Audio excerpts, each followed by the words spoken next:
Hello friends, मैं हूं आपके सामने गौरव मिगलानी। इस वीडियो में अब जो हम चैप्टर स्टार्ट करने जा रहे हैं दैट इज एंटरप्रेन्योरशिप डेवलपमेंट। तो इस चैप्टर को आप स्टार्टिंग में बहुत अच्छे से देखने वाले हैं क्योंकि ये चैप्टर बहुत इजी है। सिर्फ हो सकता है कि कुछ टेक्निकल वर्ड्स जो आपको इस चैप्टर के नेम से ही दिख रहा होगा को इस चैप्टर के नेम को, इस वर्ड को अगर आप ध्यान से समझ लेते हैं तो रियलिटी में ये चैप्टर बहुत इजी है। तो डेफिनेटली हम इस चैप्टर में क्या क्या स्टडी करने वाले हैं एक बार हम फटाफट देख लेते हैं। इस चैप्टर में हमें देखना होगा कि एंटरप्रेन्योरशिप वर्ड का क्या कॉन्सेप्ट है। कॉन्सेप्ट के अंदर हम 3 छोटे छोटे टॉपिक स्टडी करने वाले हैं। फिर कॉन्सेप्ट के बाद हम ये देखेंगे कि जो एंटरप्रेन्योरशिप वर्ड है उसका क्या मीनिंग है, उसकी क्या डेफिनेशन है। डेफिनेशन के बाद हम ये देखेंगे कि इस चैप्टर में हमें क्या फीचर्स, क्या नीड, क्या एडवांटेजेस और जो आपकी एंटरप्रेन्योरशिप डेवलपमेंट की प्रोसेस है, तो प्रोसेस में हम 8 स्टेप्स भी स्टडी करेंगे और आपकी बुक के अकॉर्डिंग जो 2 टॉपिक दिए हुए हैं प्रोसेस के अंडर में हम वो भी स्टडी करने वाले हैं। तो ये चैप्टर बहुत इजी है, आप बस स्टार्टिंग में इस चैप्टर को बहुत अच्छे से समझ लीजिए। तो मैं एक एग्जांपल के थ्रू इस चैप्टर को स्टार्ट करने जा रहा हूं। मान लीजिए एक पर्सन है, उस पर्सन को हम पहले क्या बोलते आ रहे हैं, बिजनेसमैन। इस बिजनेसमैन ने क्या किया, इस बिजनेस को लगाने में, इस बिजनेस को बनाने में प्लानिंग की, ऑर्गेनाइजिंग की, सोच विचार किया, रिसोर्सेज कलेक्ट किए, पैसा इकट्ठा किया, मशीनें इकट्ठी की, ये देखा कि मैं कहां पर गुड्स सेल कर सकता हूं, कहां से परचेज कर सकता हूं। तो ये सारी प्रोसेस कर चुका है। ये प्रोसेस कंप्लीट करने के बाद इसने क्या खड़ा कर दिया, एक बिजनेस खड़ा कर दिया है। बिजनेस इसका तैयार हो चुका है। अब यहां पर ध्यान से देखिए आप, ये बिजनेसमैन और ये बिजनेस कहां से आया, इस प्रोसेस की वजह से आया। इस प्रोसेस को किसने किया, बिजनेसमैन ने पूरा किया। तो ये बिजनेसमैन कौन है यहां पर, ये बिजनेसमैन यहां पर पर्सन है और ये यहां पर एक प्रोसेस है और यहां पर ये बिजनेस क्या है, एक इस प्रोसेस की आउटकम है। अब इन्हीं 3 वर्ड्स को, ये जो 3 टॉपिक है, इन तीनों टॉपिक को मैं अभी यहां पर क्या कर रहा हूं, चेंज कर रहा हूं आपके चैप्टर के अकॉर्डिंग। बिजनेसमैन को यहां पर क्या बोल दिया इन्होंने, एंटरप्रेन्योर बोल दिया। ये जो पूरी की पूरी प्रोसेस है, इस प्रोसेस को यहां पर एंटरप्रेन्योरशिप बोल दिया। और ये जो बिजनेस है, इस बिजनेस को इन्होंने यहां पर क्या बोल दिया, एंटरप्राइज बोल दिया। अब आपके मन में आ रहा होगा कि इस चैप्टर को फिर इन्होंने बिजनेस या ये वर्ड ही क्यों नहीं दिए, इस चैप्टर को इन्होंने इन्हीं वर्ड से स्टार्ट क्यों नहीं किया। सिंपल सा डिफरेंस है। हम जब भी एंटरप्रेन्योरशिप की बात करते हैं तो यहां पर हमारी कोई ना कोई इनोवेशन लगी होती है, नई क्रिएटिविटी लगी होती है, हमारी कोई ना कोई नई सोच लगी होती है, जिस वजह से हमारा बिजनेस दूसरे लोगों के बिजनेस से थोड़ा सा डिफरेंट होता है। जैसे आप बात करें ओला की, उबर की, पेटीएम की, ट्विटर की, फेसबुक की, तो इनको बनाने वाले जो भी फाउंडर है, जो भी इनके सोच रखते थे ये लोग, इनकी सोच थोड़ी क्रिएटिव थी, जिसकी वजह से जो आज इनका जो एग्जिस्टेंस है बाकी लोगों से थोड़ा डिफरेंट है। तो ये लोग कौन हुए, ये लोग हुए एंटरप्रेन्योर। जबकि बिजनेस में क्या होता है, मान लो आपका एक टीवी का बिजनेस है। ये टीवी का बिजनेस आपने क्यों स्टार्ट किया, क्योंकि फलाना फलाना व्यक्ति भी क्या कर रहा है, टीवी का बिजनेस कर रहा है, तो आप एक बिजनेसमैन हुए। बट जब आप मार्केट के अंदर देखकर कि मार्केट के अंदर ये प्रॉब्लम है, मैं इस चीज का बेनिफिट ले सकता हूं, तो आपके अंदर एक कोई क्रिएटिव सोच आई, एक डिफरेंट टाइप का आपका इनोवेशन करने का मन हुआ, आपने कुछ डिफरेंट करने की सोची, तो आप क्या बन गए, यहां पर एंटरप्रेन्योर का फॉर्म लेना स्टार्ट कर जाते हैं। क्योंकि आप उसके बाद क्या करोगे, इस प्रोसेस को फॉलो करोगे और एक नया बिजनेस बोले तो जिसको हम एंटरप्राइज कह सकते हैं। तो बिजनेस के अंदर और एंटरप्रेन्योरशिप के अंदर क्या फर्क है, कहीं ना कहीं इनोवेशन का फर्क है, एक डिफरेंट टाइप की सोच का फर्क है। अदरवाइज इस चैप्टर का नाम ही होना था, इस चैप्टर के अंदर आपको क्या स्टडी करने को मिलता, बिजनेसमैन और बिजनेस, बट नहीं। क्योंकि हम यहां पर बात कर रहे हैं इनोवेशन की, एक क्रिएटिव सोच की, डिफरेंट थिंकिंग की, तो यहां पर ये वर्ड आपको फॉलो करने होंगे। तो यहां पर जो एंटरप्रेन्योर है वो डेफिनेटली कौन है, एक पर्सन है। और ये पर्सन क्या करेगा, एक एंटरप्राइज खड़ी करने वाला है, किसकी हेल्प से, इस प्रोसेस की हेल्प से। तो जब ये प्रोसेस फॉलो करेगा तो प्रोसेस का जो रिजल्ट आने वाला है, जो आउटकम आने वाली है, उसको हम क्या कहने वाले हैं, एंटरप्राइज कहने वाले हैं। तो मैंने आपको कॉन्सेप्ट के अंदर 3 बातें बता दी हैं। पहला तो क्या, एंटरप्रेन्योर। एंटरप्रेन्योर कौन है? एक पर्सन है, और फिर उसने जिस प्रोसेस को फॉलो किया, जिस प्रोसेस के अंदर उसने सोचा, प्लानिंग की, उस प्लान को एग्जीक्यूट किया, सारे रिसोर्सेज इकट्ठे किए, वो सारी प्रोसेस को क्या बोला है यहां पर इन्होंने? एंटरप्रेन्योरशिप। और जब उस प्रोसेस को कंप्लीट हो जाता है, जब वो प्रोसेस कंप्लीट हो जाती है, जो उसका रिजल्ट आता है, तो हमारा क्या बन जाता है? ये एंटरप्राइज बन जाता है। यस। अब हम बात करते हैं कि इस एंटरप्रेन्योरशिप की क्या मीनिंग है और क्या डेफिनेशन है। मीनिंग के अंदर आपकी बुक के अकॉर्डिंग इन्होंने क्या लिखा हुआ है, कहते हैं कि जब भी हम कोई बिजनेस खड़ा करते हैं तो प्रोडक्शन के 4 मेन सोर्सेज होते हैं। क्या? प्रोडक्शन के फैक्टर्स होते हैं। किसी भी बिजनेस को आप खड़ा करोगे ना, प्रोडक्शन के फैक्टर्स होते हैं। क्या क्या? ये बातें आपको पहले भी पता है। लैंड, लेबर, कैपिटल और एंटरप्रेन्योरशिप। इस चैप्टर के अकॉर्डिंग आपको चौथा जो टॉपिक दिया है वो उन्होंने बोला है एंटरप्रेन्योरशिप।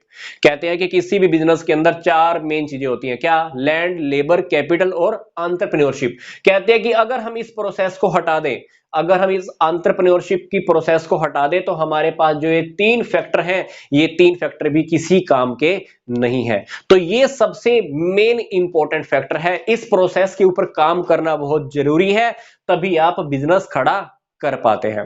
तो मीनिंग के अंदर आपको यही स्टडी करने को मिलेगा कि लैंड, लेबर, कैपिटल और एंटरप्रेन्योरशिप में से एंटरप्रेन्योरशिप जो हमारा जो वर्ड है, ये फैक्टर है, ये सबसे इंपॉर्टेंट है।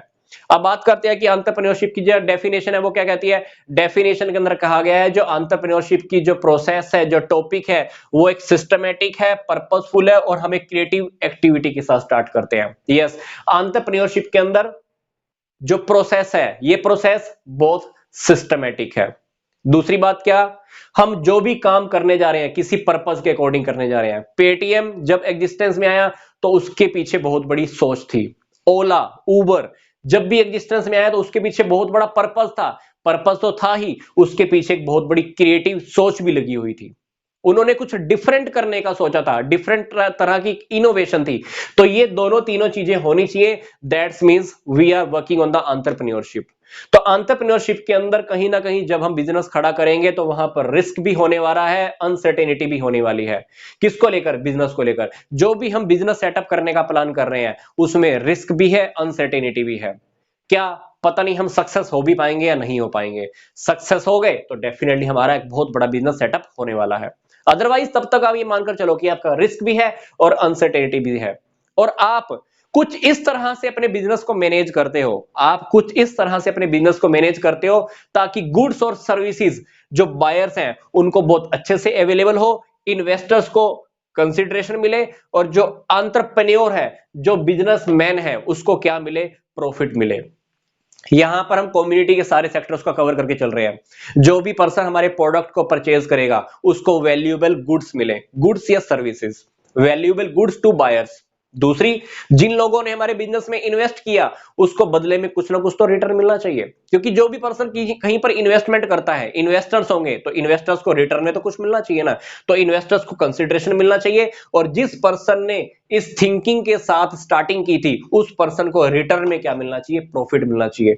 तो ये एंटरप्रेन्योरशिप की कहीं ना कहीं डेफिनेशन है, जिसके अंदर हमको स्टडी करने को मिलता है कि यहां पर हमारी क्रिएटिव सोच होनी चाहिए, पर्पसफुल होना चाहिए और सिस्टमैटिक तरीके से होना चाहिए। रिस्क अवेलेबल होता है, अनसर्टेनिटी होती है, हम वैल्यूएबल गुड्स बायर्स को अवेलेबल कराते हैं, और जो इन्वेस्टर्स होते हैं उनको कंसिडरेशन मिलता है, और जो एंटरप्रेन्योर होता है उसको कहीं ना कहीं प्रॉफिट भी अवेलेबल होता है। अब हम एंटरप्रेन्योरशिप के फीचर्स डिस्कस कर लेते हैं। फीचर्स के अंदर हमें 5 फीचर्स स्टडी करने मिलेंगे। First, second, third, fourth and fifth. 5 features में जो फर्स्ट फीचर है दैट इज सिस्टमैटिक एक्टिविटी। ये बात हम डेफिनेशन में भी स्टडी कर चुके हैं, और ये बात भी आपकी बुक्स में लिखी हुई है कि जो एंटरप्रेन्योरशिप है वो सडनली एक्टिव होने वाली एक्टिविटी नहीं है। ये एकदम से एक्टिव नहीं हो जाती, बल्कि आपको स्टेप बाय स्टेप काम करना होता है, वो भी डिसिप्लिन मैनर में, अनुशासन में रहकर। साथ ही साथ ये भी कहता है कि आपको अगर एंटरप्रेन्योरशिप की प्रोसेस को कंप्लीट करना है तो आपके पास एक स्पेशल नॉलेज होनी चाहिए। अगर स्पेशल नॉलेज नहीं है तो आप ट्रेनिंग, एजुकेशन या फिर एक्सपीरियंस के थ्रू आप इसको गेन करो। गेन करने के बाद आप एंटरप्रेन्योरशिप की प्रोसेस को फॉलो कर सकते हो। तो एंटरप्रेन्योरशिप डेफिनेटली वेरियस स्टेप्स से मिलकर बनी हुई है, और ये स्टेप्स, ये एक्टिविटीज हमको डिसिप्लिन मैनर में फॉलो करने होते हैं। Second feature, lawful and the purposeful activity. कहता है कि जो एंटरप्रेन्योरशिप है उसका जो टारगेट होता है वो लॉफुल और पर्पसफुल बिजनेस खड़ा करना होना चाहिए।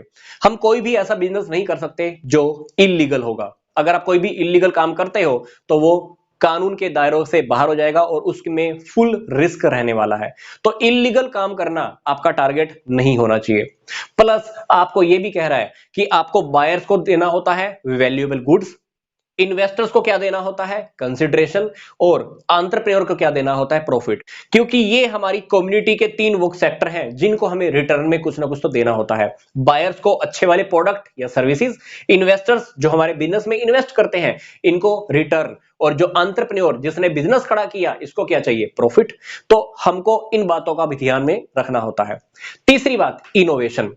जो एंटरप्रेन्योर है वो क्या करेगा, बिजनेस में एक नई टेक्नोलॉजी, नया प्रोडक्ट, नया रॉ मटेरियल कुछ डिफरेंट करने की सोचता है, जिस वजह से उसका प्रोडक्ट बाकी लोगों के बिजनेस से थोड़ा सा डिफरेंट होता है। तो कहीं ना कहीं हम मार्केटिंग की नई टेक्नोलॉजी, मार्केटिंग की नई टेक्निक्स, नया प्रोडक्ट, नया रॉ मटेरियल, या कह लीजिए नए प्रोडक्ट को मार्केट में उतारने की सोचते हैं, कुछ डिफरेंट करने की सोचते हैं।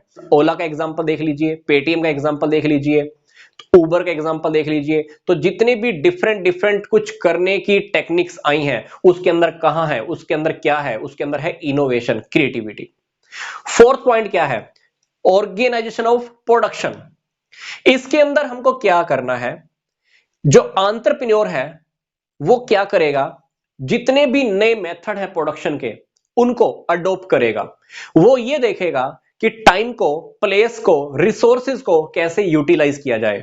वो ये भी देखेगा कि मेरे लिए मार्केट में कौन कौन सी अपॉर्चुनिटीज हैं, उन अपॉर्चुनिटीज को पूरा करने के लिए कौन कौन से रिसोर्सेज चाहिए, वो रिसोर्सेज मैं कहां से ला सकता हूं, कहां से मैनेज कर सकता हूं। अगर मेरे पास लैंड है, लेबर है, अगर कैपिटल नहीं है तो कैपिटल कहां से मैनेज करूं। अगर प्रोडक्शन के कुछ फैक्टर मेरे फेवर में नहीं है तो उनको मेरे फेवर में कैसे करूं। तो मतलब प्रोडक्शन की ऑर्गेनाइजेशन के अंदर वो सब कुछ मैनेज करता है। क्या उसके अंदर टैलेंट होता है, डिफरेंट टाइप की थिंकिंग होती है, नई टेक्नोलॉजी को लेकर आएगा, कुछ फैक्टर उसके फेवर में नहीं होंगे उन फैक्टर्स को अपने फेवर में करेगा, नेगोशिएट करेगा।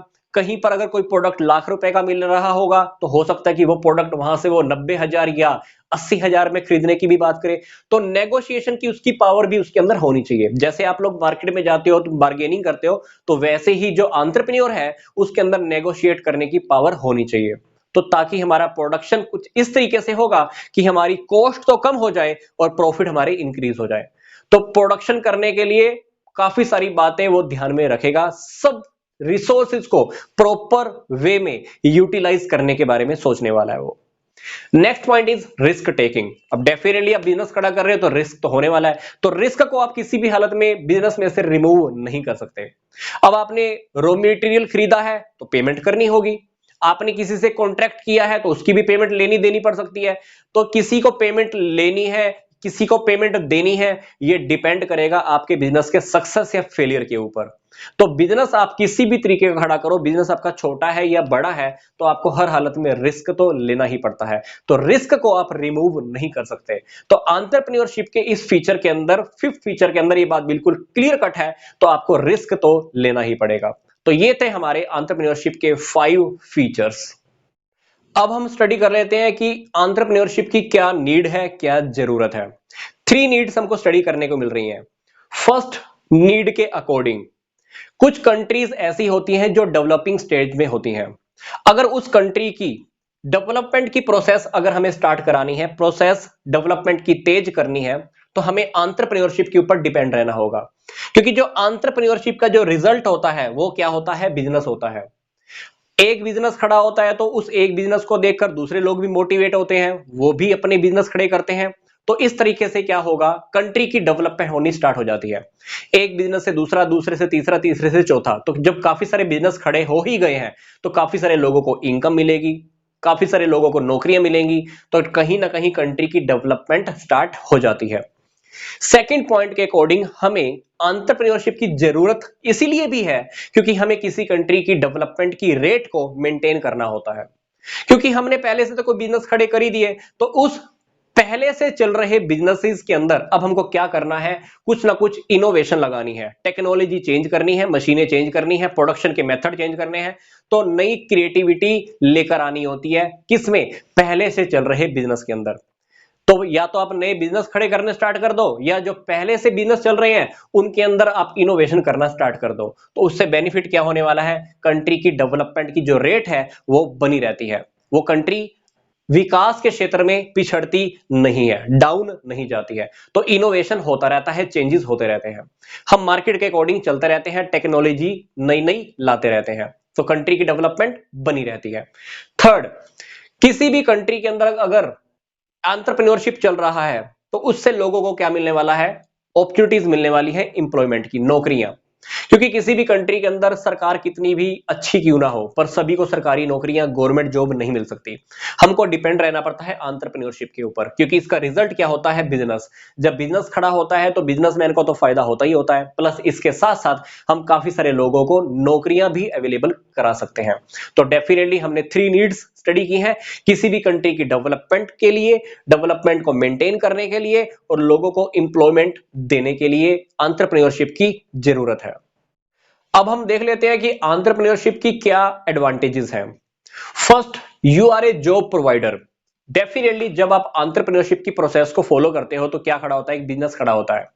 अब जब बिजनेस खड़ा होता है तो आपको तो बेनिफिट हो ही रहा है in the form of profit, but आप काफी सारे लोगों को नौकरियां भी तो देते हो। Definitely now you are a not job seeker, you are a job provider. अब आप कहीं पर खुद नौकरी करने नहीं जा रहे हो, बल्कि आप बहुत से लोगों को नौकरियां भी प्रोवाइड करते हो, प्लस आप सेल्फ डिसीजंस भी ले पाते हो। सेकंड पॉइंट, एंटरप्रेन्योरशिप की वजह से किसी भी कंट्री की डेवलपमेंट की प्रोसेस शुरू होती है, डेवलपमेंट की रेट को आप मेंटेन कर सकते हो, उस कंट्री के लोगों को नौकरियां भी दे सकते हो। ये तीनों बातें हमने कहां पे स्टडी की थी, नीड में स्टडी की थी, कि एंटरप्रेन्योरशिप की वजह से किसी भी कंट्री की डेवलपमेंट की प्रोसेस शुरू हो जाती है, डेवलपमेंट को आप मेंटेन कर सकते हो और वहां के लोगों को आप नौकरियां भी अवेलेबल करा सकते हो। थर्ड पॉइंट, आपको काफी तरीके के रिवॉर्ड्स भी मिलते हैं, क्योंकि जब आप एंटरप्रेन्योरशिप करते हो तो कोई ना कोई बिजनेस तो खड़ा होगा। अब बिजनेस खड़ा होगा तो वो क्रिएटिव होगा, जो दूसरे लोगों के बिजनेस से डिफरेंट होगा।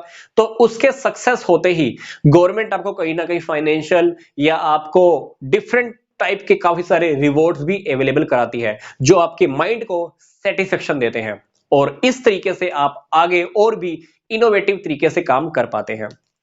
फोर्थ पॉइंट, हम क्या चाहते हैं अपनी लाइफ में, हैप्पीनेस, जॉय, कंफर्ट और पीस। हमको हर जगह से खुशियां चाहिए, कंफर्ट चाहिए, मन की शांति चाहिए, आनंद ही आनंद चाहिए। ये कैसे हो सकता है, ये हो सकता है जब आप अपने चैलेंजेस को कंफर्ट में कन्वर्ट कर देते हो। आपके सामने एक चैलेंज था, आपने उस चैलेंज को कन्वर्ट कर दिया, कन्वर्ट कर दिया, वो आपका बिजनेस बन गया। अब वो बिजनेस बन गया तो डेफिनेटली वो बिजनेस अब आपको हैप्पीनेस, जॉय, कंफर्ट, पीस देने वाला है, क्योंकि आप लोगों को अब वैल्यूएबल गुड्स दे रहे हो, इन्वेस्टर्स को रिटर्न दे रहे हो, और डेफिनेटली आपको तो प्रॉफिट मिल ही रहा है। तो डेफिनेटली हैप्पीनेस, जॉय, कंफर्ट और पीस, वो सारी की सारी चीजें वहीं पर ही अवेलेबल हो जाती है। और ये सिक्स्थ पॉइंट मैंने आपको ऑलरेडी बता दिया है, क्या आप बायर्स को अच्छी गुड्स और सर्विसेज अवेलेबल कराते हो, इन्वेस्टर्स को आप consideration in the form of return, और जो एंटरप्रेन्योर है, जो बिजनेसमैन है, उसको क्या मिलता है, प्रॉफिट मिलता है। तो हमने अभी क्या स्टडी किया कि एंटरप्रेन्योरशिप के क्या एडवांटेजेस हैं। अब हम एंटरप्रेन्योरशिप डेवलपमेंट की प्रोसेस को स्टडी कर लेते हैं। आपकी बुक के अकॉर्डिंग हमको कहा गया है कि एंटरप्रेन्योरशिप डेवलपमेंट के ऊपर इन्वायरमेंटल फैक्टर्स का रोल होता है, फिर कह रहा है कि एंटरप्रेन्योरशिप डेवलपमेंट के ऊपर इंडिविजुअल फैक्टर्स का भी रोल होता है। हम इससे हटकर नेक्स्ट वीडियो में इस प्रोसेस के 8 बोले तो 8 स्टेप स्टडी करने वाले हैं, बट फिलहाल अभी हम ये देखने वाले हैं आपकी बुक में क्या गिवन है। ये कहते हैं कि जो हमारा एंटरप्रेन्योरशिप डेवलपमेंट होता है उसमें काफी सारे फैक्टर्स इफेक्ट करते हैं, काफी सारे फैक्टर्स का रोल होता है। वो इन्वायरमेंट के अंदर के फैक्टर हो सकते हैं, या एक पर्सन के बोले तो इंडिविजुअल फैक्टर्स भी हो सकते हैं। प्लस आपको कहा गया है कि जो एंटरप्रेन्योरशिप है वो अपने आप ही पैदा नहीं हो जाती, उसको पैदा करने में, उसके बोर्न होने में काफी सारे फैक्टर्स इफेक्ट करते हैं। वो है इन्वायरमेंटल फैक्टर और इंडिविजुअल फैक्टर्स। ये फैक्टर्स कहीं ना कहीं इन्वायरमेंट में अवेलेबल होते हैं और कहीं ना कहीं ये एंटरप्रेन्योरशिप के साथ कनेक्ट भी होते हैं। और अगर हम बात करें इंडिविजुअल फैक्टर्स की, तो इंडिविजुअल फैक्टर्स के अंदर एक पर्सन की एबिलिटी की वो बात करेंगे और विलिंगनेस की बात करेंगे। बोले कि एक व्यक्ति की योग्यता और एक व्यक्ति की काम करने की इच्छा। तो ये फैक्टर्स सारे वो फैक्टर्स हैं जो एंटरप्रेन्योरशिप की डेवलपमेंट के ऊपर इफेक्ट डालते हैं, रोल प्ले करते हैं। तो डेफिनेटली हम यहां पर दो फैक्टर्स की बात कर रहे हैं, इन्वायरमेंटल फैक्टर्स और सेकंड इंडिविजुअल फैक्टर्स। तो सबसे पहले हम बात करते हैं role of environmental factors in entrepreneurship development. अब यहां पर इन्वायरमेंटल फैक्टर्स का क्या मतलब है? ऐसे फैक्टर्स जो इन्वायरमेंट में अवेलेबल है, जैसे किसी भी कंट्री का इकोनॉमिक सिस्टम, किसी भी कंट्री के अंदर इंटरेस्ट की रेट क्या चल रही है, इन्फ्लेशन कैसे चल रही है, वहां पे कितने लोग बिजनेस करने के लिए तैयार खड़े हैं। तो ये सारे वो फैक्टर हैं जो ये डिसाइड करेंगे वहां पर एंटरप्रेन्योरशिप डेवलपमेंट होने वाला है या नहीं होने वाला है। क्योंकि अगर किसी कंट्री के अंदर अगर एंटरप्रेन्योरशिप डेवलपमेंट हो जाता है, अगर एंटरप्रेन्योरशिप की प्रोसेस कंप्लीट हो जाती है, तो उसका रिजल्ट क्या होता है? बिजनेस। अब किसी भी कंट्री के अंदर अगर बिजनेस लगने स्टार्ट हो गए, तो उस कंट्री की क्या होने वाली है? इकोनॉमिक डेवलपमेंट होने वाली है। अब इकोनॉमिक डेवलपमेंट हो गई तो लोगों को इनकम मिलेगी, लोगों को रोजगार मिलेगा, कंट्री की ग्रोथ को देखकर कुछ और लोग भी बिजनेस खड़ा करेंगे। तो डेफिनेटली ये प्रोसेस ऐसे ही कंटिन्यू शुरू हो जाती है। मतलब जहां पर एंटरप्रेन्योरशिप डेवलपमेंट हुआ, कंट्री की डेवलपमेंट हुई, कंट्री की डेवलपमेंट हुई तो और लोगों ने भी बिजनेस लगाया, और लोगों ने बिजनेस लगाया तो फिर से कंट्री की डेवलपमेंट हुई, एंड सो ऑन। ये प्रोसेस ऐसे ही चलती रहती है। तो किसी भी कंट्री के अंदर एंटरप्रेन्योरशिप के ऊपर उस कंट्री के इन्वायरमेंटल फैक्टर्स बहुत इफेक्ट करते हैं, जिस वजह से एंटरप्रेन्योरशिप हमारा डेवलप होता है, कंट्री की ग्रोथ होती है, कंट्री की ग्रोथ होती है तो फिर से डेवलप होता है, फिर से कंट्री की ग्रोथ होती है, एंड सो ऑन। ये प्रोसेस ऐसे ही चलती रहती है। ये हमने स्टडी किया अभी इन्वायरमेंटल फैक्टर्स।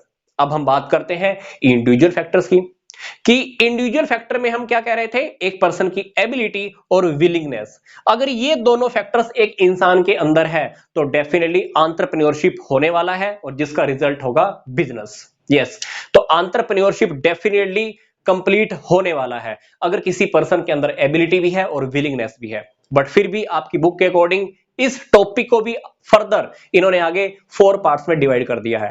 कहते हैं कि अगर किसी पर्सन के अंदर एबिलिटी भी नहीं है और विलिंगनेस भी नहीं है तो उसको हम क्या कहेंगे? Not ready entrepreneur. Not ready entrepreneur. अगर उस पर्सन के अंदर एबिलिटी है बट विलिंगनेस नहीं है तो उसको हम कहेंगे पोटेंशियल एंटरप्रेन्योर। अगर किसी पर्सन के अंदर ना तो काम करने की योग्यता है बट उसमें काम करने की इच्छा है, एबिलिटी तो नहीं है बट विलिंगनेस है, तो उसको हम कहेंगे ईगर एंटरप्रेन्योर। फिर ये कह रहे हैं कि अगर किसी पर्सन में एबिलिटी भी है और काम करने की इच्छा भी है तो उसको हम कहेंगे रेडी एंटरप्रेन्योर। यस, तो कंक्लूजन फॉर्म में क्या कहें कि अगर किसी इंटरप्राइज को खड़ा करना है, एंटरप्रेन्योरशिप डेवलपमेंट करनी है, एंटरप्रेन्योरशिप प्रोसेस को फॉलो करना है, तो एक पर्सन में काम करने की एबिलिटी भी होनी चाहिए और उस काम को करने की उसमें इच्छा भी होनी चाहिए, विलिंगनेस भी होनी चाहिए। तब हम कह सकते हैं कि वहां एंटरप्रेन्योरशिप डेवलपमेंट होने वाला है। तो किसी भी कंट्री में एंटरप्रेन्योरशिप डेवलपमेंट की अगर प्रोसेस की अगर हम बात करते हैं तो दो टाइप के फैक्टर इफेक्ट करते हैं, इन्वायरमेंटल फैक्टर और सेकंड इंडिविजुअल फैक्टर्स।